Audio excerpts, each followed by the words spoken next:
Subscribe for daily IELTS material.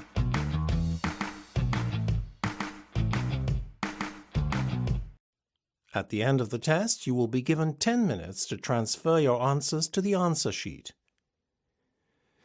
Now turn to Section 1. Section 1. You will hear a woman talking to a man who works in a tourist information office. First, you have some time to look at questions 1 to 10.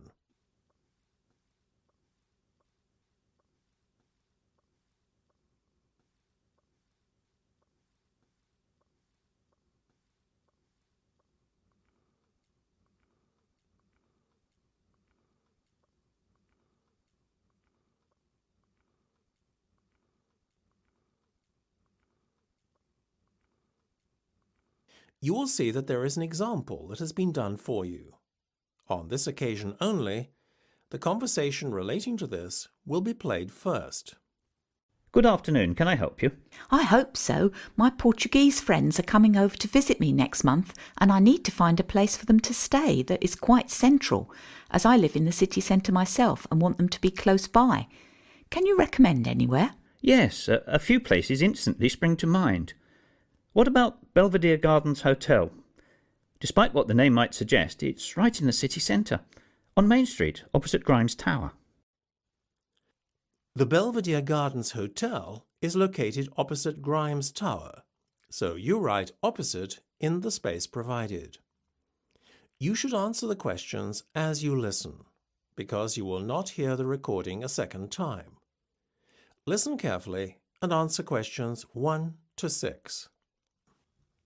Good afternoon. Can I help you? I hope so. My Portuguese friends are coming over to visit me next month, and I need to find a place for them to stay that is quite central, as I live in the city centre myself and want them to be close by. Can you recommend anywhere? Yes, a few places instantly spring to mind. What about Belvedere Gardens Hotel? Despite what the name might suggest, it's right in the city centre, on Main Street, opposite Grimes Tower. How much is it per night, please? Quite reasonable given the location. $50, and that is inclusive of a continental breakfast. Oh, that sounds nice. What about other meals? Do you have to pay extra for them? Yes, unfortunately lunch and dinner are not included in the price. The hotel does have a very fine restaurant though, and I would thoroughly recommend the buffet dinner there. Customers should be seated by 7:30 in the evening when the buffet starts. I'll keep it in mind. Is there anywhere else you can think of? Certainly. The Belfield Grand is always a popular choice. It's located a little further out, though, on the south side of Edgware Common. Perhaps that's too far from the city centre. Not really. It's only a few stops on the subway. Depends on the price. Believe it or not, the Belfield is more expensive than Belvedere Gardens, $55. Oh, that's no good. Mind you, there is a $10 discount offered to customers who've booked online. There's also the fact that the price is inclusive of all meals, breakfast, lunch and dinner, served in the guest's lounge. Before listening to the rest of the conversation, you have some time to look at questions 7 to 10.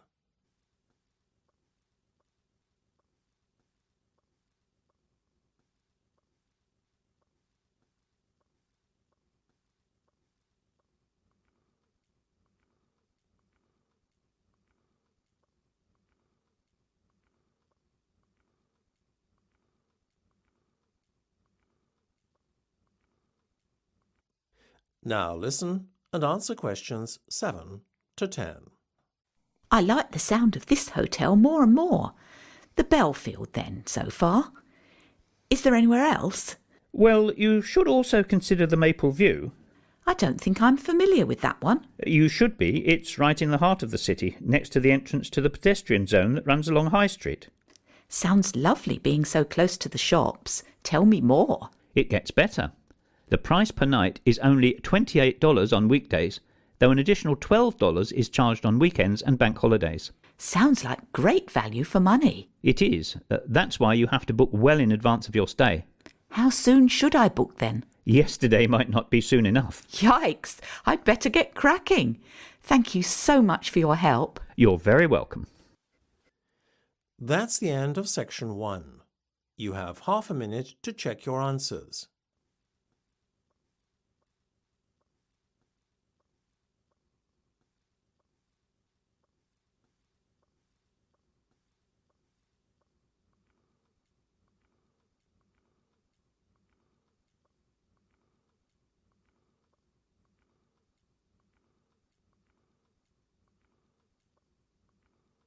Now turn to Section 2. Section 2. You will hear a tour leader talking to some tourists. First, you will have some time to look at questions 11 to 16.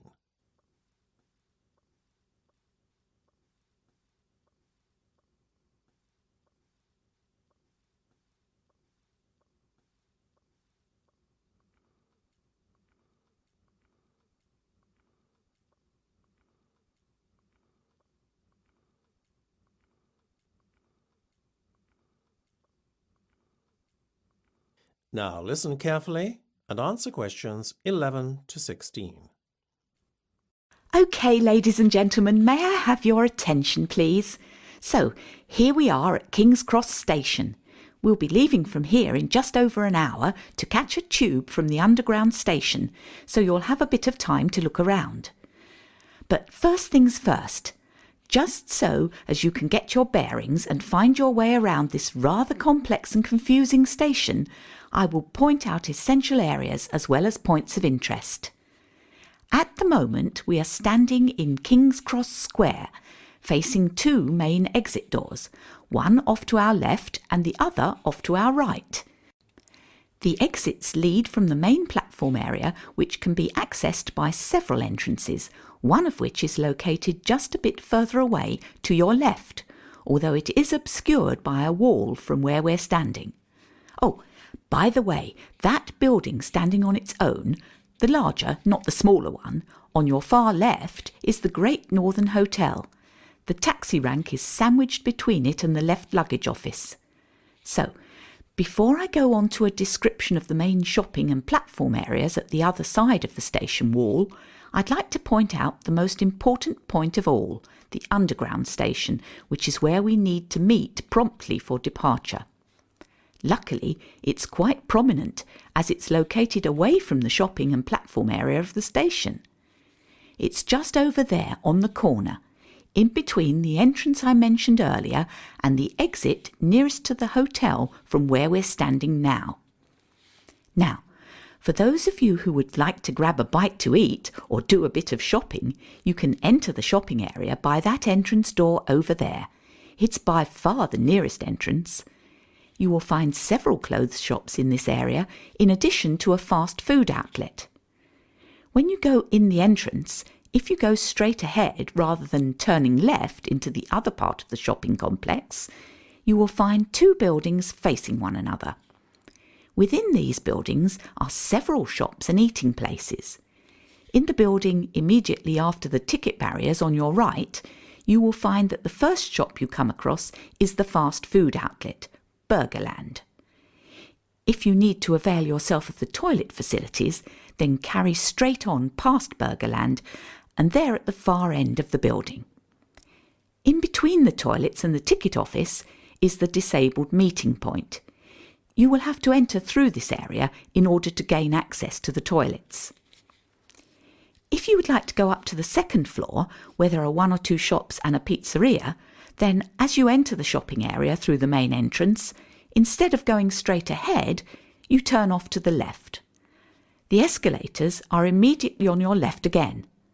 When you go up the escalators, you will see two buildings again on your left. Go past the first building, and the pizzeria is the first shop that you come to in the second building. Now, I would just like to ask, are there any Harry Potter fans with us today? Ah, good. Yes, I see several hands raised. Well, there's a treat in store for you if you go to the far end of the second building and take the escalator down again to the ground floor. As you reach the bottom of the escalator, turn right and carry on walking, keeping the ticket barrier on your left all the time. Don't turn off left, but carry on walking until you find yourself up against the station wall. This is the famous Platform 9 3/4, immortalised by J.K. Rowling in her Harry Potter books. You'll see half a trolley embedded in the wall to mark the spot. So, those are the main things to do and see. I hope you enjoy yourselves, but please meet me at the underground entrance promptly for departure. Don't be tempted to board the Hogwarts Express on platform 9 3/4. Before you hear the rest of the discussion, you have some time to look at questions 17 to 20.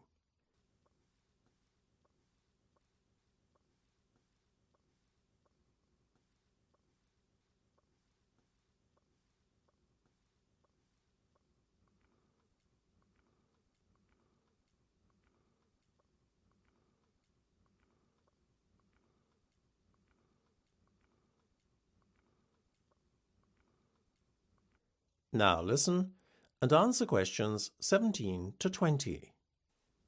Good. Welcome back. I'm glad you were all punctual. As you know, we have a packed itinerary which will give you a taster of London's major landmarks. Before we enter the Underground, I would just like to give you some important information. Firstly, for those of you unfamiliar with the London Underground, you must retain your ticket throughout the journey, only surrendering the ticket at your final destination. This is not applicable to today's trip, but really for tomorrow when you will be at leisure and may wish to use the Underground again. For today, we have a group ticket, which means that we have to stay together at all times whilst travelling on the Underground. Should you become separated from the group and end up travelling without a ticket, you can expect to pay a hefty fine. Also, remember that while we are travelling outside the rush hour between 5 and 7 p.m. in the evening and from 7:30 to 9 a.m. in the morning, we will still meet with the midday crowds of shoppers. Sometimes there is only standing room at such times, so you will be lucky to get a seat at all. Priority seats do exist if you are unable to stand, although this is rarely enforced and is at the discretion of the passenger occupying such seats. Beware of pickpockets too. There are many opportunist thieves who prey on unsuspecting travellers. Obviously, keep your valuables tucked away, ensuring wallets, etc. are not visible. So, that's all for now. Let's get on with the tour. Follow me and please keep close to your group members to avoid getting separated. That's the end of section 2. You have half a minute to check your answers.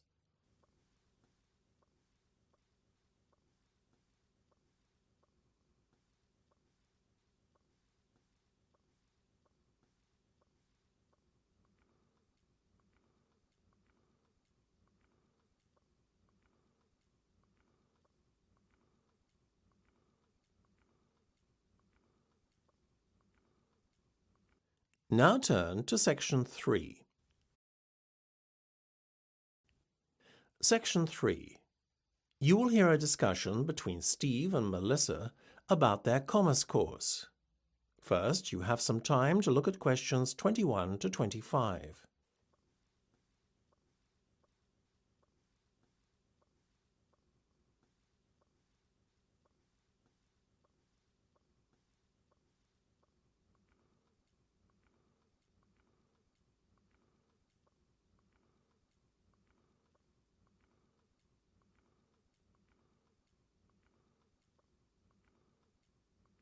Now listen carefully and answer questions 21 to 25.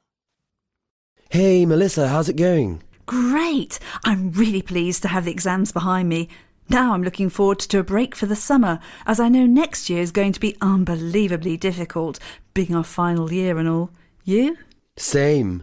Pleased to be finished, but dreading next year, though.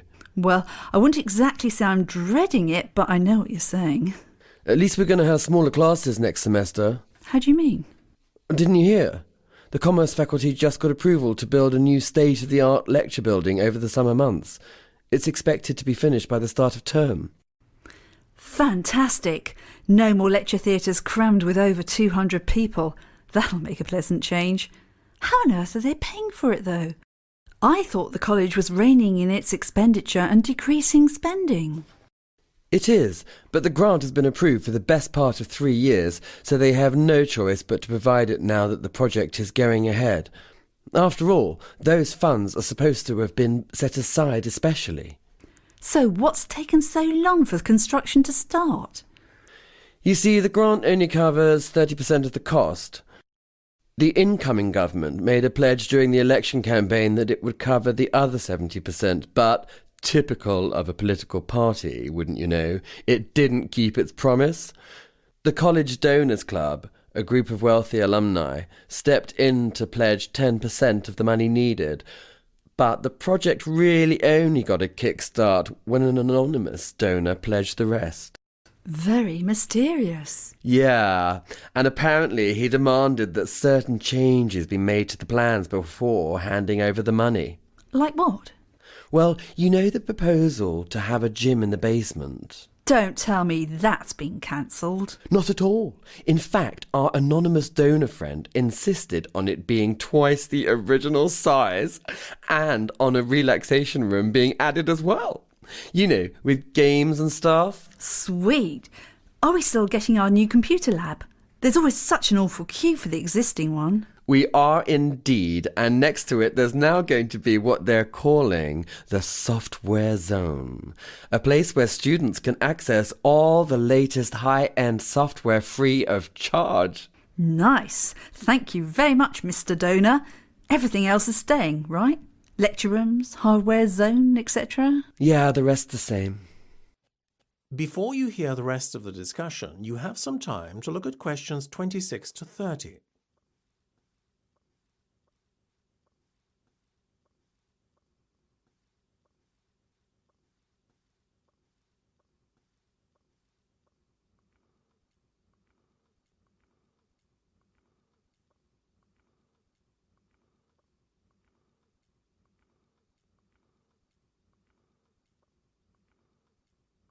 Now listen and answer questions 26 to 30.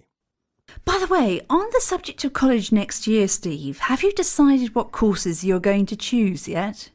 Pretty much. I want to major in marketing, so I'm focusing on the international markets and product placement modules. Will you be joining me? Well, you know I prefer human resources. That'll probably be my major. But if you twist my arm, I'll probably join you for the first one. No way on all that product placement nonsense, though. Sounds boring. Organisational behaviour is a requirement if you want to major in HR, as is managing people. So I'll definitely do both of those. Will you join me on them then? Sorry, Melissa. You know, HR is just not my thing. What about your optional modules? Do you feel like doing information systems with me? We all need to know a bit about the digital world after all. I'll get back to you. I haven't ruled out public relations either. Let's chat about it again later in the week when I've had some time to think. Cool, I'll call you, okay? Sounds like a plan. I better go now. That's the end of section 3. You have half a minute to check your answers.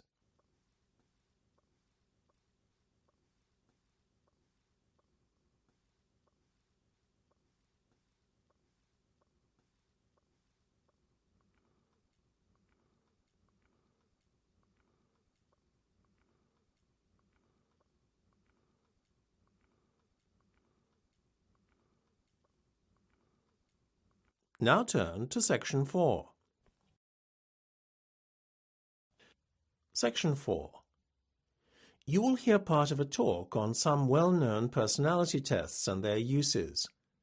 First, you have some time to look at questions 31 to 40.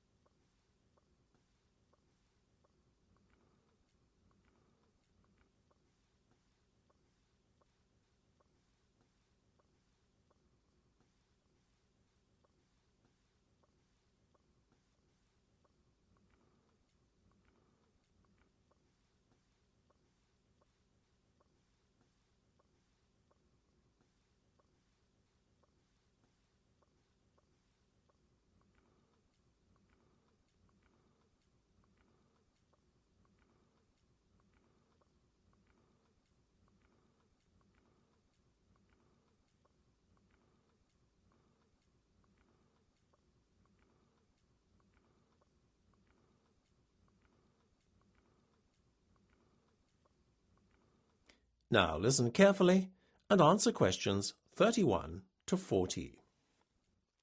I'm sure at some point in your lives you will have completed a personality test, whether for professional reasons or purely for fun. Such personality assessments are abundant. They pervade our everyday lives, since there is a fundamental human need to understand the motivation behind our own and others' behaviour. Learning how to assess personality permits greater understanding of the motivating factors affecting the way we communicate and cooperate with others, in addition to how we relate to others on a personal level. So now that we've talked about why personality tests are so important, let's take a look at the most well-known tests and see how they compare. Well, first off, we have a favourite of careers officers and potential employers alike, the graphology test. The word graphology is derived from two Greek words meaning writing and word. Essentially, it is an assessment of personality based on handwriting analysis. How an individual dots his I's or crosses his T's, in addition to whether writing is slanted or level, is believed to be indicative of the individual's personality. Whatever your opinion may be of this method of personality assessment, at least it has stood the test of time. The graphology test, as a measure of personality, was first proposed by a certain Juan Huerta de San Juan as far back as 1575, and it has seen fluctuation in its popularity since then. In the 20th century, Alfred Binet was so convinced as to its validity that he termed it the science of the future. And indeed today, it is still a very popular method of personality assessment. Its validity, though, as a measurement of character, is dubious. The British Psychological Society has even gone so far as to rank graphology alongside astrology, giving them both zero validity. A major problem with the test is that an element of subjectivity enters the assessment of certain criteria in the test, such as harmony and style of writing. However, in its favour, the test is relatively quick and easy to administer. Next, let's look at the Rorschach or inkblot test, which is one of the better-known tools of psychological assessment. Popularised in party game versions of the test, the Rorschach test has received mixed reactions amongst psychologists. Whilst many dismiss the test as a pseudoscience, it is nevertheless used by prestigious mental health organisations such as the Tavistock Clinic as a valid tool for personality assessment. Admittedly, assessing someone's character based on their reactions to a series of inkblots on pieces of card might seem somewhat ludicrous. Whilst there is a tried and tested methodology behind the construction of the test and assessment of individual responses, the test is subject to cultural bias. The perception of the card's contents is liable to be biased by cultural factors, making the individual responses somewhat meaningless. So, moving on to a test that has similar features to the Rorschach test, let's look at the Lucia colour test. As with the former test, the Lucia colour test assesses an individual's subjective reaction to a series of cards. However, unlike the Rorschach, the Lucia test consists of a series of coloured cards that the individual has to rank in order of preference. How the individual ranks the different colours is believed to be indicative of their personality. While some believe the test to smack of pseudoscience and many question its validity, there is, however, a biological basis to the test, which makes it more of a convincing tool of psychological assessment than many other personality tests. Certainly, its use by psychologists and doctors, as well as authorities such as government agencies and universities to screen their candidates, would seem to be a strong argument for the validity of the test. A major plus to this test is that it is so accurate that it is even sensitive to mood change. Individuals, therefore, taking the same test at different periods of time will see a correlation between results and mood. Finally, I would like to refer to the TAT test or the thematic apperception test to give it its full name. On the face of it, it is a very simplistic test. As with the Rorschach and Lucia tests, the individual is dealt a series of cards. However, on these cards are depicted a series of ambiguous scenes involving groups of people. The individual is required to make up a story about each, and the individual is then assessed based on the content of each story.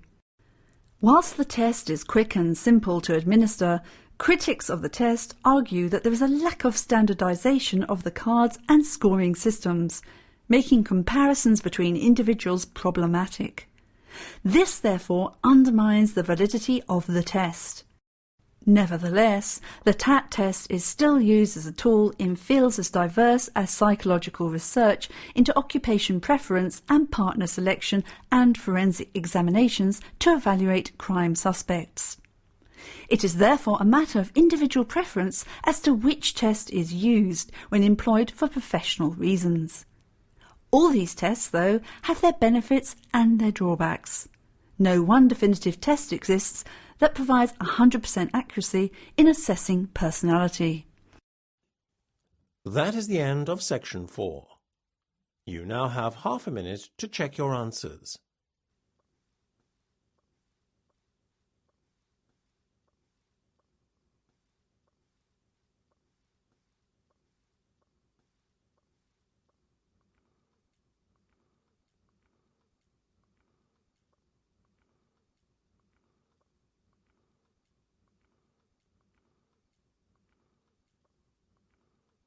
That is the end of the listening test. You now have 10 minutes to transfer your answers to the listening answer sheet.